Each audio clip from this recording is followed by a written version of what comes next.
warmest of greetings to you. I am your storyteller, Chip, and you know, high up in a cloud, there were 3 water droplets who loved playing together all day, every day. Their names were Drip, Drop, and Plop.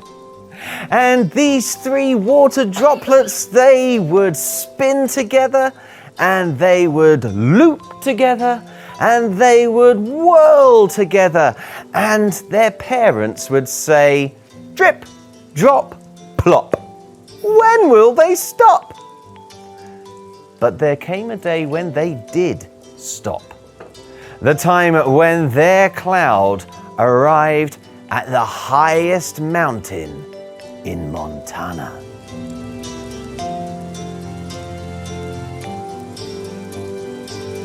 Montana is right in the middle of the United States of America.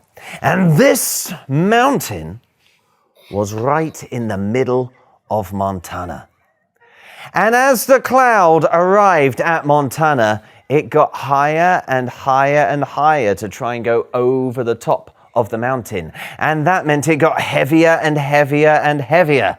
And suddenly, drip, drop, and plop, they were falling out from the cloud. They were falling down towards that mountain. And they were all holding on to each other, hoping that they would get to stay together. But when they hit the top of that mountain, drip went one way, drop went another way, and plop went another way. They all went off in different directions. Drip, drop, plop. When would they stop? Well, Drip was rolling down the side of that mountain, rolling and rolling and rolling down the side of the mountain. Drip, drop, plop. When would he stop? As he kept on rolling and rolling, that's it, just like that, rolling and rolling and rolling down, he suddenly found himself splashing into something thick and soft and brown. What would you call something that was thick and soft and brown with worms wriggling through it? And these long worms, remember, Drip was just a little water droplet. So to him, these worms looked huge. And as they moved around that soil, it made poor Drip fall even further down until he found himself right next to what looked like another worm, but this one was more hairy. And it wasn't really moving. And Drip got a bit closer to it, and he touched one of the hairs on the side of this big, long, hairy, white worm-like thing. And suddenly, he was sucked inside, and he found himself shooting around inside this white tube. Drip, drop, plop. Where would he stop? Well, he got sucked up inside something huge and round and straight and tall, with a circular brown tube that opened up into lots of brown tubes that were thin and reached out with little green things all around them. I guess you might call them leaves. Drip had found himself inside a tree. He knew what a tree was because he'd seen it when he'd been up in a cloud. And now he was inside one of the leaves of that tree. He was feeling the warmth from the sun, warming up his body and giving him some energy. And he took that energy and he gave it to the tree. And as he kept taking the energy from the sun and giving it to the tree, as time went on, he noticed that the tree was growing a tiny little flower. And this tiny little flower then turned into a green ball. And the green ball got bigger and bigger and bigger and it looked quite juicy and tasty. In fact, Drip slipped into that green ball himself. What do you think that green ball was? Apple. There inside that juicy green apple, again, Drip was taking the energy from the sun and helping that apple to get even bigger when there was a jolt, and the apple was now in the hand of a man. And Drip found himself inside the apple, looking right inside the mouth of that man as the man took a great big bite. And now Drip was plunged into darkness, and he was going down more tubes, this time red ones and pink ones, really, really dark ones, as he was zooming down inside the man's body. Drip, drop, plop. Where would he stop? He was shooting inside all of these tubes. He suddenly found himself inside something big and pink and squishy. That would get really, really tight and then relax. Get really, really tight and relax. He had found himself inside a muscle in that man's body. And once again, Drip found himself taking energy and giving it to that muscle so that it could get really, really tight and then relax. Really, really tight and then relax. Just like that. This was helping the man to move around the world. And this time, Drip wasn't getting energy from the sun. He was actually collecting it from the other food that the man was eating, taking that energy and giving it to the muscle so it could get really, really tight. That's it, just like that. And then relax and help the man move around the world. But as the man was doing this, Drip was getting warmer and warmer. Sometimes he got really, really almost boiling hot. And he eventually got so hot that he found himself getting pushed towards the edge of the pink wall of the muscle, and then he got pushed out of the muscle, and then he got pushed through a layer of skin. And he found himself now running down the arm of this man. He'd become the man's sweat. He was running down the arm and flying off the arm and landing down on the side of a road, falling down a drain. And once more, he was racing through tubes, this time grey, cold ones, the cement ones of the drains. Drip, drop, plop. Where would he stop? Eventually, he did stop as that drain threw him out into an ocean, the Pacific Ocean. And Drip searched around to see if his friends Drop and Plop were anywhere, but he couldn't see them. He was surrounded by strangers. And he gazed up at the sun, wondering whether Drop and Plop were doing the same. And he thought to himself, I wonder what Drop is doing now. Well, Drop had been rolling down the side of that mountain. You remember the mountain? He was rolling down the side of the mountain. Drip, drop, plop. Where would he stop? As he rolled down, he went splash into a big tank. A tank that was full of other water droplets. And as Drop looked around to see if he recognized anyone, he got close to the bottom where it was getting really, really hot. And the hotter Drop got, the more, that's right, just like that, he began to shake. He began to shake so much, he felt lighter as well. And he was getting higher and higher with lots of other water droplets as well, until soon they were shooting up into the sky. But there was a roof up there, a roof that he banged his head on, and he was still getting pushed up towards it. And as he was pushing up at that roof, he pushed it and pushed it and pushed it until it began to spin.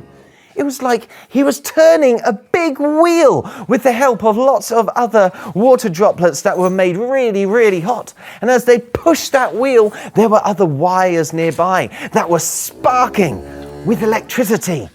It seemed like it was the force of all of those water droplets shooting up that was creating that electricity. And now Drop was racing down channels inside this power station. And as he was racing down those channels, he didn't know where he was going to come out. Drip, drop, plop. Where would he stop? Well, he was thrown out into a river, a rapid river. A stream that was whirling through the countryside with twists and turns. And as it was twisting and turning through the countryside, Drop kept bashing against the land. He would bash against the land over here and bash against the land over there. And every time he bashed against the land, he noticed that he broke off a tiny little piece of the land. Now, yes, he was just a drop. He was really, really tiny. So the bit of the land that he was bashing, that was really, really tiny too. But there were lots of other water droplets behind Drop who were doing exactly the same thing. It was almost as if they were shaping the river across the land, changing what it would look like on the map in several years' time. As the river sped on, Drop wondered if it was ever going to end. But he didn't get the chance to find out, because he suddenly found himself inside a big bucket, which got lifted up with a whir. It was a bucket at the end of a huge machine, and Drop found himself being thrown into a truck that began to rotate. And as it rotated, Drop found himself getting mixed up, not just with other water droplets, but with little bits of sand and concrete. He was inside a cement mixer. Drop was being used to make cement. And as he was spinning around and as the truck moved on, drip, drop, plop, where would he stop? Eventually the truck did stop, and it poured the cement with Drop inside into a big pile. And Drop was right at the bottom for a little while, wondering what on earth was going on. It was very, very cold there. Compared to the power station, it was freezing. And with the little energy that he had from the warmth that he had, Drop felt himself getting pushed up and up and up until at last he broke through the surface. And he looked around. He saw a big slope of concrete in front of him. And then whoosh! Down by the side of him went some wheels. It was a girl on a scooter. She had just shot past him on the scooter. It was a park. The cement had been used to make a skateboard ramp. And so there were children on skateboards on one side, there were children on scooters, there were even sometimes children on bikes. And Drop actually quite liked sitting at the top of this ramp, watching the children playing in either side, until one of them bashed him and knocked him off the ramp, flying towards a drain, where now he was racing through those dark grey concrete tubes and drip, drop, plop, where would he stop? Eventually, he burst out into an ocean. The Atlantic Ocean. And he looked around to see if he could see either of his friends Drip and Plop, but he was surrounded by strangers. And in the end, he looked up towards the sun, wondering if Drip and Plop could see the same sun. And he thought to himself, I wonder what Plop is doing now. Well, Plop had been rolling down the mountain. Do you remember the mountain? Rolling down the mountain. That's it, just like that. Rolling down the mountain. Drip, drop, plop. Where would he stop? Well, he rolled all the way down the mountain until splash, he landed in a river. But this river was a lot slower than the river that Drop had been in. And in fact, there was something about this river that looked rather odd, because the sides had walls of concrete. It was almost as if this river had been made by people. And as Plop was in this river, I guess if it's made by people, you would call it a canal. And as Plop sunk down into this canal, he saw that with the help of all of the other water droplets around him, he was pushing up against these long, smooth crafts that were moving across the canal, backwards and forwards, carrying different things like people, and sometimes they were carrying goods to go to the shops. What do you call something that floats on the water? What do you call things that are carrying people? Yeah, you call them boats, don't you? You might even call them longboats if they're moving across a canal. They're the long, straight ones that move quite slowly and steadily. And as they moved, they would sometimes push Plop around. So he got nudged from one part of the canal to another. And the canal kept him moving along. He helped lots of different boats to move around the canal. He even eventually managed to get to the very edge of the canal, where he came out down a little stream into an ocean.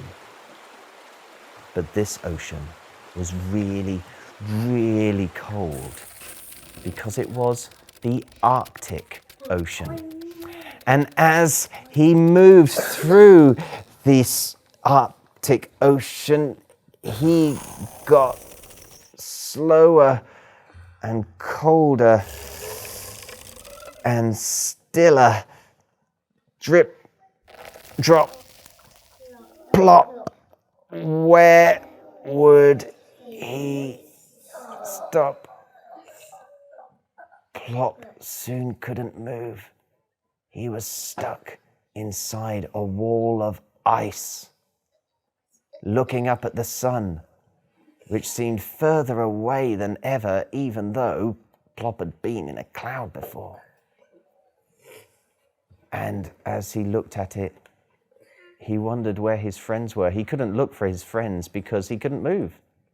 He was just looking up at the sun, thinking, I wonder what Drip is doing now.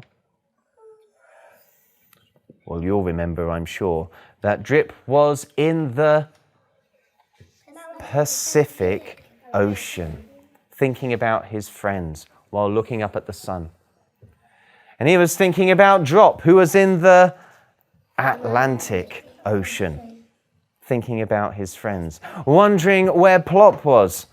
But Plop was in the Arctic Ocean, thinking about where his friends were. And as they all looked up at the sun, they began to feel warm inside. This warmth made them feel lighter. And as Drip looked at the sun and felt the warmth inside his body, he suddenly realized that he was flying. He looked down and he could see the Pacific Ocean getting further and further and further away. And exactly the same thing happened to Drop. He was looking up at the sun, feeling the warmth in his body, feeling lighter, and suddenly realizing he was flying. He looked down and he saw the Atlantic Ocean flying further and further and further away. Plop as well. He was looking up at the sun and then felt himself slipping down a little bit. And just as he realized he could move, he realized he as well was flying. And the Arctic Ocean was getting further and further and further away. Drip, drop, plop. Where would they stop? I'll tell you where they stopped. They all arrived in the clouds. And there in the clouds, they were able to find each other again. It was much easier to find each other up there. And as soon as they found each other, they loved playing together every single day. They would spin again, and they would loop again, and they would whirl again. And they lived very, very happily in that cloud. Drip, drop, plop. When would they stop? Well, there came a time when they did stop, as their cloud arrived at the highest mountain in Montana.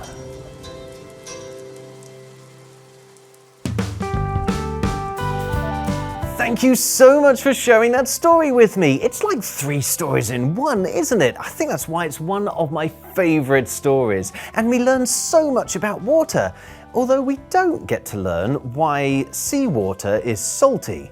If you want to find the answer to that, you will need to listen to the bonus story that Epic Explorers can listen to right now. And if you're not an Epic Explorer yet, head to fablespodcast.co.uk to find out how to become one.